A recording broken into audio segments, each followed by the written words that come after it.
Maymay and Trata update. Yung dumating na sa US sila Maymay at Joaquin Enriquez at nag-TikTok pa nga. Sabi ni Joaquin, after 22 hours on a plane, we finally made it. Merry Christmas, guys.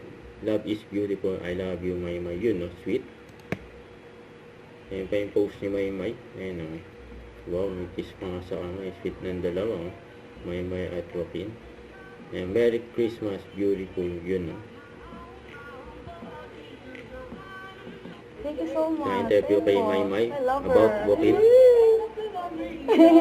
Love her here. Praise God, though. Praise God po. Praise God po.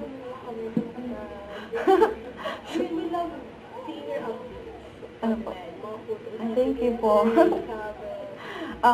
Nakakapanibago naman po. Kasi, syempre, 2 taon din pong... Pero happy naman po ako lang po. Siguro po, nung binless ako ni Lord, someone na parang, sabi nila na parang ako daw, pero boy version. Yun yung sabi ng mga friends ko at family ko.